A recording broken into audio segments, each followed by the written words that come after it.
Queridos, muito boa noite, queridos amigos do canal Nos Trilhos da Música. Hoje, dia 7 de julho de 2024, depois de um longo tempo que eu estive sem poder fazer os vídeos, eu estou voltando, né? Tive que fazer algumas correções de percurso na minha vida laboral e estou cuidando da minha saúde. Precisei tirar chapa, ainda estou com um pouco de tosse, estou conseguindo controlar agora melhor, porém até a médica, a doutora Rosana, estava achando que talvez fosse uma pneumonia, porque eu já tive por 2 vezes, ou uma bronquite muito forte, e estou me cuidando. Mas hoje, finalmente, decidi fazer esse vídeo, dando um olá para vocês e retomando as atividades aqui no canal. Bem, talvez vocês me perguntem por que eu resolvi fazer hoje, né? Domingo, a gente não tem muita coisa assim para fazer, né? Nem mesmo em casa. E há uma razão especial. Hoje, 7 de julho, é a data do aniversário de um importantíssimo compositor chamado Gustav Mahler. Gustav Mahler é um compositor literalmente austro-húngaro. Ele nasce no Império Austro-Húngaro e ele morre no Império Austro-Húngaro. 7 de julho de 1860, o anoitecer de 18 para 19 de maio de 1911, em Viena. Ele nasce em Kalisz, na Boêmia, hoje Kalisz, a chamada República Tcheca. E filho de Marie e de Bernhard Mahler, Gustav Mahler era judeu. Das muitas localidades, Kalisz, Jihlava, onde ele vai morar, crescer, a própria Nehalosene-Leves, onde nasceu Antonin Dvorak, onde havia assentamentos, né, podemos dizer, comunidades judaicas. E, por causa disso, a obra de Mahler é extremamente pictórica e psicológica. Em todas as sinfonias, nas suas, digamos, 9 sinfonias e meia, porque a sinfonia número 10, na verdade, subsiste apenas como o andante adágio da sinfonia número 10, é assim que muitos grandes maestros, como Leonard Bernstein, Leni, e Bruno Walter e Bernhard Haitink chamam-na o andante adágio da sinfonia número 10. Depois eu vou explicar por quê. Mas em todas as suas sinfonias, você tem o pictórico desses lugares de infância de Mahler. Você ouve marchinhas de origem, vou falar da música marcial, dos pequenos batalhões, dos pequenos grupos, né, agrupamentos do Exército Imperial Austro-Húngaro, e cantigas, melodias do, podemos chamar, o cancioneiro judaico, né, sinagogal e folclórico. E Mahler vai ter uma importância muito grande, porque ele vai ser após Hans von Bülow, o maestro superstar. Se nós hoje temos, para as pessoas que estão mais familiarizadas com a música clássica, Arturo Toscanini, Eugène Ormandy, Fritz Reiner, todos esses maestros, eu nem vou falar de Leni ou Herbert von Karajan. Atualmente, quem está em plena função, em pleno trabalho, é Gustavo Dudamel, que eu acho que, digamos assim, seja o dos últimos moicanos desses maestros superstar, digamos assim. Mahler vai iniciar, mas de uma maneira quase que global, essa postura, esse desempenho do maestro superstar. Hans von Bülow revoluciona a arte de conduzir orquestras. Mas Mahler vai mais além, porque Mahler vai ser o Kapellmeister, ou seja, o diretor, o chefão da Hofoper de Viena, que hoje nós conhecemos como Wiener Staatsoper, a Ópera Estadual de Viena. Perdão. E Mahler vai reger por vários países da Europa e vai para os Estados Unidos reger a New York Philharmonic Society, tá? Para vocês terem ideia da importância de Gustav Mahler, quem vai sucedê-lo quando ele acaba saindo, ele já está com problemas, ele tinha uma bactéria no coração, e ele acaba voltando para a Áustria, para a Áustria-Hungria, pouco antes dele falecer, né? Ele estava nos Estados Unidos e ele tinha até ideia de se transferir para lá. Mas as questões da saúde ele sentiu melhor voltando, né? Mahler era extremamente austro-húngaro. E quem que vai substituí-lo? Ninguém mais, quem menos que o jovem Arturo Toscanini. Então, por aí vocês podem ver a grandeza deste compositor como maestro, tá? Gustav Mahler vai deixar uma marca excepcional na Ópera de Viena. E isso com campanhas antissemitas dirigidas a ele enquanto Kapellmeister, né? Enquanto diretor da Ópera de Viena. E ele conseguiu fazer um monte de coisas. Eu estou pensando num outro vídeo, fazer curtinho, dando alguns exemplos, porque assim, Mahler queria que as óperas fossem encenadas nas suas línguas originais. Porque a Ópera de Viena, ela tinha uma tradição que ela vai se manter até 1953, quando Herbert von Karajan assume. E Herbert von Karajan, um grande maestro, apaixonado por Gustav Mahler, decide fazer o que ele, Mahler, não conseguiu, porque ele lutou.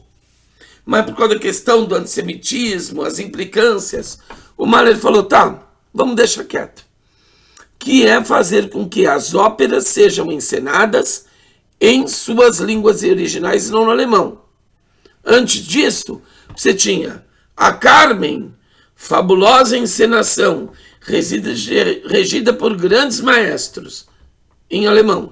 A Aida, mesma coisa, em alemão. Le Nozze di Figaro, de Mozart, em alemão. Quer dizer, a ópera que era em alemão, era em alemão. E a ópera que não era em alemão, era em alemão. Você já imaginou?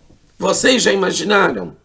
A Lucia de Lermemur, cantado em alemão, dá para imaginar algumas coisas. Inclusive eu tenho uma gravação, eu não estou lembrando agora direito do maestro. Acho que é o Kronbolk. Mas eu tenho uma gravação belíssima de Prodana Nevesta, a noiva vendida, em alemão. Mas por quê? Porque o idioma tcheco era muito difícil, tá? Então Mahler fez isso, só que Mahler falava o alemão. Mahler, depois já adulto, tinha conhecimento de francês, falava o böhmisch ou tchechisch, o tcheco, e falava o yiddish. E como ele conhecia muito bem o tcheco, e acostumado, familiarizado com os ritmos, ele fez uma excelente versão, porque ele era músico. Então ele não mexeu somente, digamos, na questão linguística do libreto de A Noiva Vendida, de Bedřich Smetana. Ele também fez uns arranjos para que a métrica do texto, do libreto, fosse adequada à música, né? E, inclusive, me parece, salvo erros e enganos, que a filha de Smetana o elogiou. Ela chegou... Tem uma história assim, eu vou averiguar. Parece que ela chegou para Mahler e ela falou: olha, maestro, eu havia presenciado Prodana Nevesta no Narodny Divadlo, né, o Teatro Nacional, em Tchechisch. Mas o que o senhor fez deu uma nova dinâmica à obra do meu pai. Bem, e Mahler, ele é um compositor fundamental para o século XX. Por quê? Porque Mahler, e é engraçado nós falarmos nisso, e eu vou até fazer uma brincadeira, como bom judeu, era louco, vidrado por um sujeito baixinho chamado Richard Wagner, tá? Você vai ter outros dois maestros judeus de suma importância, ambos filhos adotivos de Mahler, que são Bruno Walter e Otto Klemperer, que também serão grandes wagnerianos, tá? E só que Mahler tem uma coisa interessante que eu preciso aqui falar para vocês. Quando nós estamos falando de Richard Wagner, nós estamos falando de duas orquestras que vão moldar o genial filho de Leipzig, o gênio, o mago de Bayreuth. A orquestra empregada por Joseph Haydn em Die Schöpfung, a criação, e a filha orquestral dessa obra, só que de Beethoven, a Nona Sinfonia. Richard Wagner pega este, como se diz em italiano, questo organico orchestrale, e começa a mexer com a genialidade que Deus lhe deu, né? Se fosse Paulo Francis, ia falar que era o canhoto que tinha dado, né? Às vezes eu acho, né? O Mephistófeles do Chapolin baseado no Goethe. Mas teve um caboclo que eu considero um caso único na história da música, chamado Anton Bruckner. 11 anos mais novo que Wagner. Wagner nasce em 1813 e vem a falecer em 1883, no mesmo ano que Karl Marx. Bruckner nasce em 1824. E Bruckner foi um compositor lento. Uma hora nós temos que falar sobre o caso Anton Bruckner. Extremamente religioso. Eu acredito que fosse autista. Porque ele começou tarde, ele tinha um pouco de dificuldade de ler, de escrever, mas as orações, as preces em latim, ele guardava todas. Ele se torna organista, e ele acaba sendo professor no conservatório em Viena, professor de composição, e ele começa a compor sinfonias. É o maior sinfonista.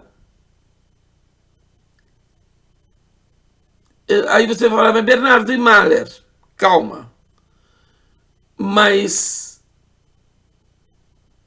sinfonista, orquestra, ou seja, aquele gênero criado por Joseph Haydn, que compôs ao longo da sua vida 108 sinfonias.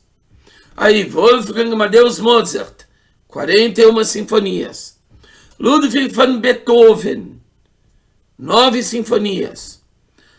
Franz Schubert, 9 sinfonias. Felix Mendelssohn Bartholdy, 5 sinfonias.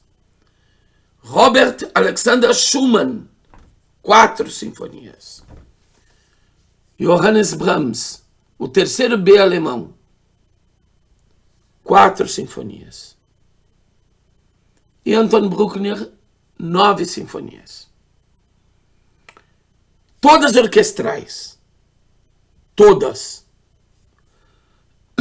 Não tem a voz humana. Neste sentido, tanto Brahms quanto Bruckner, que eram compositores díspares, eles vão para trás. Eles vão beber das águas não de Beethoven, que compôs a nona, que tem o famoso Presto, né? Que é a Ode à Alegria de Friedrich Schiller. Freude schöner Götterfunken, lá, lá, lá, lá, lá, lá, lá. Todo mundo conhece o hino da União Europeia, o hino dos Jogos Olímpicos. Aí, meus queridos, tem um detalhe. Brahms e Bruckner voltam para as sinfonias instrumentais. Até Mendelssohn tem a Lobgesang, a sua sinfonia número 2, que é com solistas e coro. E ele se lembrou da nona de Beethoven. Todos os compositores que forem mexer com sinfonias orquestrais e vocais, eles vão pensar em 2 obras. Na Die Schöpfung, o Oratório à Criação de Haydn, e na nona de Beethoven. E por que eu estou falando de Bruckner? E deixei justamente o objeto do nosso vídeo de lado, Mahler. Porque Mahler vai usar a voz. Ele vai usar coro, ele vai usar cantores solistas, ele vai usar orquestra. Mahler vai fazer jogos muito interessantes. No decorrer das suas 9 sinfonias, nós temos a primeira, conhecida como Titã. Acho o epíteto meio bobinho. Mas tudo bem. E não foi Mahler quem a deu. É puramente instrumental. Aí vem as sinfonias chamadas de Die Wunderhorn Symphonies. Por quê? Porque elas são inspiradas nas melodias que estão contidas no ciclo de canções de Lieder chamado Des Knaben Wunderhorn. E as sinfonias Wunderhorn são a número 2, a número 3, a número 4.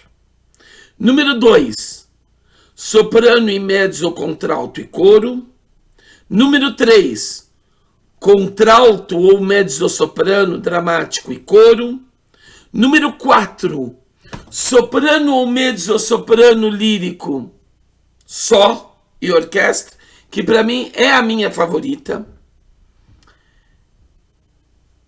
E depois vem as orquestrais.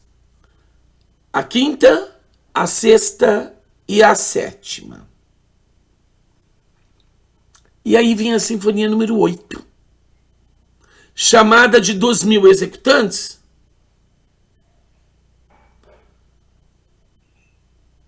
E o Mahler não gostava desse apelido. Ele falava, olha, eu adoro o circo, mas a minha sinfonia não é Barnum and Bailey, que era um grande circo famosíssimo, maravilhoso, né? Daqueles circos de sonhos do fim do século XIX e começo do século XX. Ele falava, não, mas circo é circo, sinfonia é sinfonia. Mas deram o nome Symphony of a Thousand Symphony. E aí vem a número 9, que é puramente orquestral.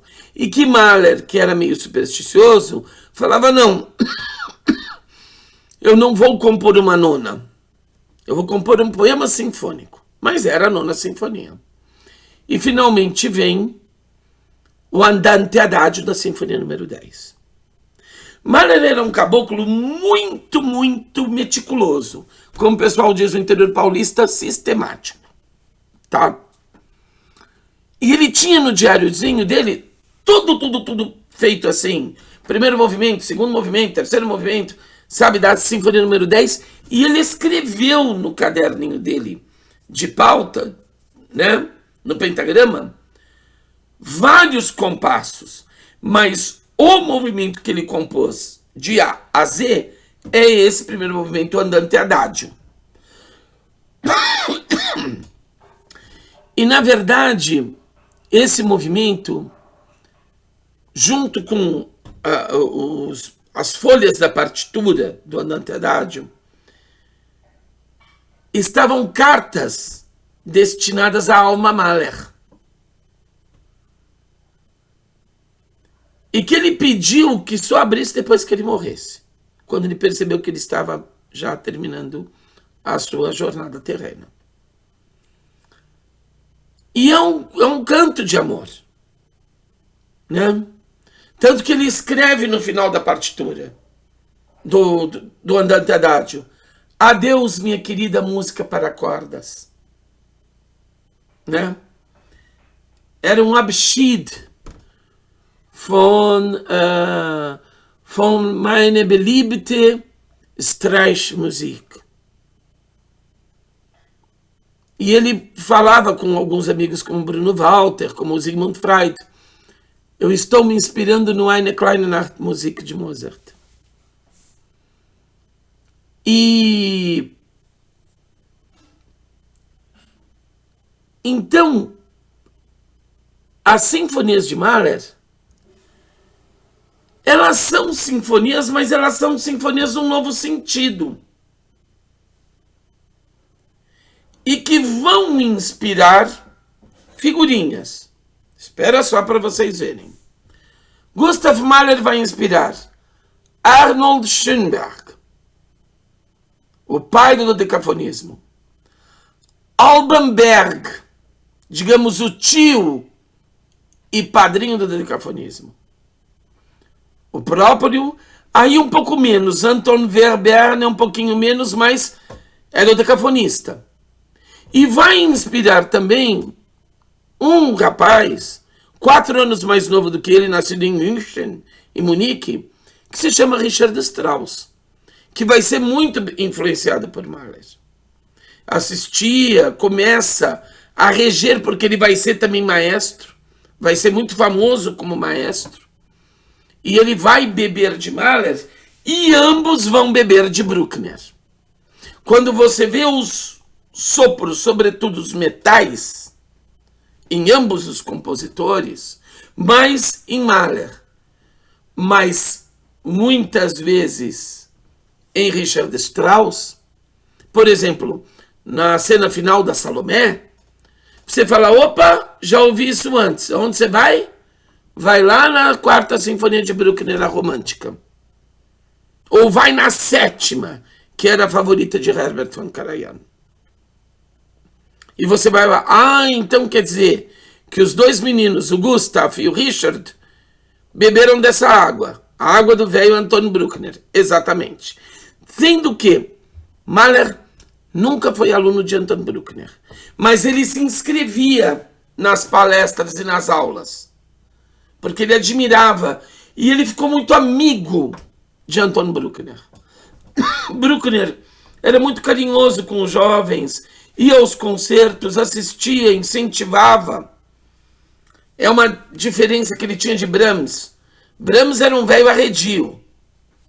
Brahms tinha paciência com meia dúzia de pessoas. Diz, inclusive, e tem gente que fala que não é anedota não, que ele tinha uma cadeira quebrada. Se ele não gostasse da pessoa, ele convidava a pessoa a cair. Ai, sinto muito. Criava um certo embaraço. Estamos no fim do século XIX. A pessoa ia embora e ele falava, graças a Deus, pronto. Me livrei de um chato. Então, Brahms tinha o médico dele, tinha Joseph Joachim, a sua amada Clara, e alguns, ele não era uma pessoa assim que ficava, ele tinha amigos, mas, e ele era muito respeitado, ele ficou célebre, mas ele era totalmente retraído. Tem um caso que eu vou contar futuramente, de um aluno que era um jovem compositor, aluno de Bruckner, que xingava, ofendia Brahms, e de repente chega na casa de Brahms falando, eu xingo você, mas você é um grande músico, e eu quero que você me dê uma opinião sobre isso. O Brahms, né, vamos falar um pouco de astrologia, como bom taurino, recebeu, tinha lido, não tinha gostado, porque teve uma vez dessa, o rapaz era novinho e era meio tantã, mas tinha falado inclusive da origem, e Brahms tinha um amor pelo pai, pela mãe, pela madrasta, assim, olha, me chama do que quiser, mas não xinga meu pai. E quando esse rapaz falou da origem, o Brahms ficou pistola e falou, vamos ver. Aí deu uma olhada, sentou no piano, deu atenção pro rapaz. Falou, isso aqui é um lixo. Não serve nem para papel de banheiro. E o rapaz deu um negócio. Falou, agora você pega essa porcaria, vai trabalhar em rua. Só que o rapaz, quando voltou lá para a cidade dele, o rapaz teve um surto no trem. E se jogou. Saiu ali do trem, numa parada, vinha outro trem, se jogou e pronto. E o Bruckner ficou, claro. E o Brahms ficou profundamente chateado. O Bruckner chegou a pensar em escrever um artigo culpando Brahms por aquela morte. Mas o Bruckner era uma pessoa tímida. O Brahms nunca ofendeu o Bruckner. E Brahms no passado chegou a falar, nossa, que tema lindo para uma sinfonia a respeito do concerto número 1 para piano e orquestra, opus 15 de Brahms. Então ele falou, peraí. E as pessoas falando, olha, ele tinha ido a médico, ele tinha problemas. Então a coisa encerrou. Mas Bruckner era muito carinhoso, era muito generoso. E Mahler era um sujeito muito dado quando a pessoa era carinhosa. Ele ficava encantado, né? Ele tinha o pai, o Bernhard Mahler, era um cara que queria cultura, não tratava realmente o Gustav mal, mas parece que havia inclusive agressões físicas contra a Marie. A Marie a mãe dele era um doce. Então Mahler sempre foi muito sensível à docilidade do trato. Inclusive Mahler ficou muito surpreso, porque Brahms já era meio conhecido assim, um cara simpático, conversa, gosta de piada, mas é um Bernardo Eremita. E Brahms assistiu um Le Nozze di Figaro, regido por Mahler, na Hofoper, na Ópera de Viena. E ele fez questão de falar para Mahler que pela primeira vez, embora ele tenha assistido várias encenações de Le Nozze di Figaro, ele tinha visto um verdadeiro Le Nozze di Figaro. E o Mahler ficou encantado. Aquilo, quer dizer, um rapaz jovem, de repente, receber essa homenagem rasgada, pública de Johannes Brahms. Que coisa, né? E Mahler, meus queridos, ele vai influenciar, inclusive, a música de cinema. Porque nós vamos ter um compositor chamado Korngold, que até hoje ele é visto assim, algumas pessoas falam, não, ele é interessante, mas não é bem assim. Outros falam, não, ele é um gênio a ser descoberto. Ele fez, para sobreviver, porque ele fugiu da guerra, o Korngold, ele fez muita música para cinema. E quando perguntaram, né, seu Korngold, qual que é a sua principal influência? Ele falou Gustav Mahler. Ele não pestanejou. E aí nós vamos ter um outro, perdão, gente, maestro compositor, norte-americano genuíno, que diz que ele é filho de Mahler. O nosso querido Leonard Bernstein, o Lenny. E Lenny é o responsável pela ressurreição, pela redescoberta de Gustav Mahler. Porque teve assim, Mahler morre em 1911. Aí tem figuras, Thomas Mann, Sigmund Freud, Albert Einstein, toda a intelectualidade. Só que de repente Mahler entra num ostracismo. Aí fica assim, alguma coisa apresentada por seus discípulos, Bruno Walter, Otto Klemperer, e de repente some. Quem vai retomar isso nos anos 60, nos anos 70, nos anos 80? Primeiro pelo selo da CBS, depois pela Deutsche Grammophon, é o Lenny. E quando o Lenny volta pela CBS, aí tem gente que vai na cola. Gente, na época, tão jovem, mais jovem, né, do que o Lenny. Bernard Haitink, na Holanda e na Inglaterra.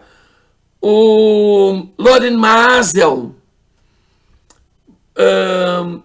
uma pessoa mais idosa, mas que se interessa muito por Mahler, que é o Eugen Jochum, grande amigo, parceiro de Karl Orff. Mas o chefão dessa ressurreição é Lenny, com as orquestras Wiener Philharmoniker, Concertgebouw de Amsterdã e New York, a sua New York Philharmonic. A coisa é tão amalgamada, a figura de Lenny. Falando nisso, dica cinematográfica.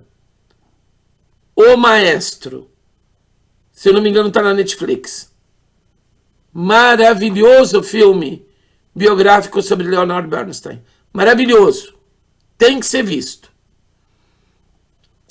A coisa é tão fantástica. Quando houve uma, digamos, um intercâmbio, né, entre a New York Philharmonic e a Berliner Philharmoniker, o Karajan convida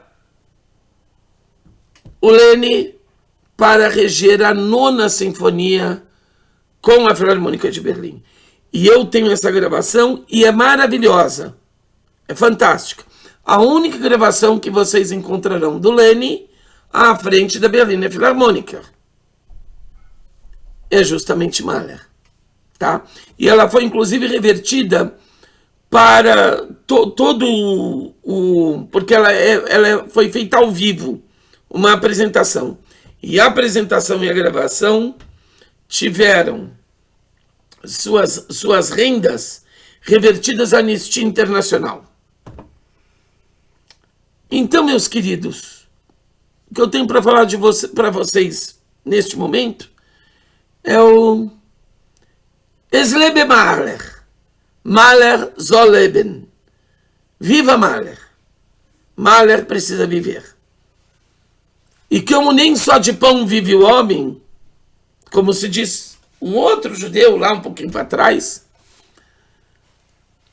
Mahler mostra que toda a nossa alma precisa de reminiscências, de lembranças e de esperança. É muito engraçado, porque à exceção da Sinfonia número 6 e da 9, da Sinfonia número 9, as outras sinfonias de Mahler, elas terminam num tom maior, como as sinfonias de Sibelius. É muito engraçado. Sibelius é um assunto que nós falaremos nos trilhos da música. Mas Mahler, por exemplo, a primeira, a número 2, a Ressurreição, a número 3, né? Também chamada, até lembro meu sobrinho, a Sinfonia de Pan, né? Que Mahler falava o que os bosques me dizem, o que os animais me dizem, o que os lagos me dizem, o que o amor me diz, sobre a Sinfonia número 3. A Sinfonia número 4, ela não é uma explosão de otimismo como a Sinfonia número 5, como a Sinfonia número 7, como a número 1 ou a número 2. Mas ela é uma coisa tão plácida, é a mais curta das sinfonias de Mahler. Mas ela é tão delicada que vale a pena. Eu diria para vocês que se quiserem conhecer Mahler, busquem a Sinfonia número 4. E aqui eu termino o vídeo, este vídeo, dando uma dica exatamente da Sinfonia número 4. Primeira, que eu acho que é a maior. Wiener Philharmoniker Frederica von Stade, aquela mulher belíssima, maravilhosa, e Cláudio Abbado, a melhor interpretação da 4ª Sinfonia de Mahler. Depois tem uma outra com a Cleveland Orchestra, lá dos anos 70, com Georg Szell, e a grande, eu não sei se ela é soprano dramático ou se ela é mezzo-soprano, acho que é mezzo-soprano, Judith Haskin, uma grande leitura. Depois vem uma outra leitura, muito interessante, Edith Mathis, Berliner Philharmoniker e Herbert von Karajan. Por último, uma leitura muito interessante, exótica, mas que particularmente o amigo aqui de vocês não é muito afim, mas eu tenho, que é a leitura do Leonard Bernstein. Eu acho que foi a única sinfonia que ele não pegou. O som maravilhoso. A orquestra do Concertgebouw tá assim, angelical, mas o Mahler escolheu um menino soprano. Eu entendi a ideia, porque Mahler tinha a ideia de Des Knaben Wunderhorn serem cantados, esses líderes, por um menino soprano. Só que devido ao tamanho da orquestra, ele acabou optando por mezzo-soprano, soprano e um barítono. Porque algumas, ele tinha pensado em ser um menino soprano e um barítono. Porque alguns dos líderes não dá para um menino soprano cantar. É vocalmente impossível. E o Leni, conhecedor, apaixonado de Mahler como era, falou, peraí, é a última Sinfonia von der Horn. Então vou colocar o menino soprano. É interessantíssima a ideia. E vale a pena ouvi-la. Mas se vocês ouvirem a Frederica von Stade, aquela deusa, com a Wiener Philharmonic do Claude Abbado, vocês vão me dar razão. Eu quero, inclusive, que vocês coloquem aqui no comentário. Então, lembre-se bem. Primeira escolha da Quarta Sinfonia, Claudio Abbado dirigindo a Filarmônica de Viena com Frederica von Stade. Segunda, Cleveland Orchestra com Georg Schell e Judith Raskin. Terceira, Edith Mathis, Berliner Philharmonic, Herbert von Karajan. E quarta, Leni, Leonard Bernstein, Orquestra do Conservatório de Amsterdã. E esse, eu não estou lembrado do menino agora, inclusive uma voz muito delicada, muito bonita. Queridos, geralmente o pessoal aqui do YouTube pede, né? Começa pedindo o que eu vou pedir agora. Deem o seu like, considerem se inscrever no meu canal e comentem.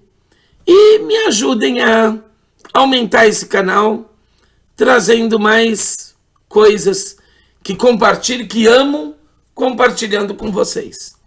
Um grande abraço e até a próxima.